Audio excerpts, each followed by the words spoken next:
पचौरी जी से समझने की कोशिश करते हैं कि ये राजनीति का मिजाज ही है कि कोई भी मुख्यमंत्री हटता है उसके बारे में चर्चा होती है, या फिर ये एक वेल प्लान स्थिति के तहत किसी को टारगेट किया जा रहा है? आपका क्या मानना है?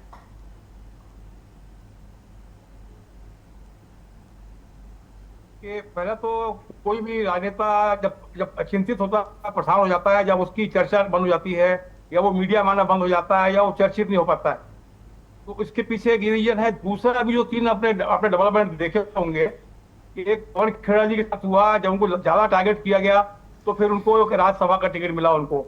फिर इसके बाद आप देखेंगे कर्नाटक में जो हुआ डेवलपमेंट के, सिद्धारमैया जी को हटाया गया और डी के शिवकुमार को बनाया गया। तो चूंकि इसके पहले चर्चा थी कि 2.5 2.5 साल बनना है बघेल जी को और बाबा साहब को, तो हो सकता है बघेल जी को लग रहा हो कि ऐसा ना हो कि मैं चूंकि 5 साल में रह लिया हूं तो अगला 5 साल टी एस सिंहदेव जी को मिल जाए। इसलिए फिर से ऐसा ऐसा माहौल बनाया जाए कि पूरी भारतीय जनता पार्टी मेरे खिलाफ ही लगी हुई है, मैं ही टारगेट में हूं। और दूसरा सवाल जो कांग्रेस प्रवक्ता जी ने कहा कि सरकार बनने के बाद से लगातार टारगेट किया जा रहा है उनको, उनके परिवार के लोगों को, तो बता दूं आपको मैं कि जब भारतीय जनता पार्टी सरकार गई थी और भूपेश बघेल जी बने थे सीएम, उसके बाद डॉक्टर रमन सिंह के पूरे परिवार को टारगेट किया गया था, लगातार किया गया। सब जानते हैं क्या क्या हुआ था उस समय भी। तो ये तो राजनीति में आजकल हो गया है कि आप सरकार हटेगी, जो पहले सरकार में थे उनके परिवार को टारगेट किया जाएगा, और ऐसे काम ही क्यों करते हैं टारगेट किया जाए। तो ये सब तो सामान्य बात है, लेकिन अब चिंता का विषय ये है कि भूपेश बघेल जी को अपने आप को छत्तीसगढ़ में कांग्रेस का प्रमुख चेहरा साबित करना है। हालांकि सीएम रहे हैं, प्रमुख चेहरा हैं भी तो, लेकिन एक जो नया खतरा सामने आ गया है कर्नाटक के बाद, कि कहीं ऐसा ना हो कि जो उनकी संभावना है कि पुनः मान लो कांग्रेस पार्टी जीतती है और फिर एक बार उनको चांस मिलता है, वो चांस कहीं हाथ से ना निकल जाए।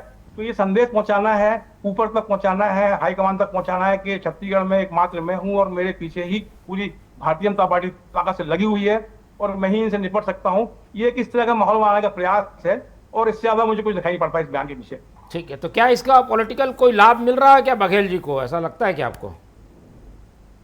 नहीं, देखिए राजनीति में तो जब तक आदमी चर्चित नहीं होगा, खबरों में नहीं आएगा और आलोचना नहीं होगी, तब तक तो फिर उसके लिए तो मतलब एक तरह से मौत है। मतलब राजनेता के लिए क्या उसके बारे में बात ही ना हो, उसके बारे में चर्चा ही ना हो, मीडिया में लोग बात ही ना करें उसके बारे में। तो ये तो एक अनिवार्यता है, एक मजबूरी है कि आपको किसी न किसी रूप में फ्रेम में रहना है। तो उसके लिए अचानक उन्होंने एक राग छेड़ दिया। भाई आखिर भारतीय जनता पार्टी टारगेट क्यों नहीं करेगी? वो सीएम रह चुके हैं, नेता विपक्षी नेता भी है वो, तो टारगेट तो किया जाएगा। उसमें स्पेशल स्पेशल क्या बात है? उसमें सामान्य बात है ये तो। लेकिन चूंकि उनको कर्नाटक के डेवलपमेंट के बाद एक खतरा महसूस हुआ है कि कहीं ऐसा ना हो कि 5 साल मेरे चले गए तो 5 साल कहीं टीएस बाबा को सामने लाया जाए, तो क्यों ना पूरी राजनीति को, भाजपा की पूरी निगाह को, हाईकमान की निगाह को मैं अपने ऊपर अटैच कर लूं, अपनी तरफ आकर्षित कर लूं। वो उसका इससे ज्यादा बड़ा प्रयास नहीं है ये।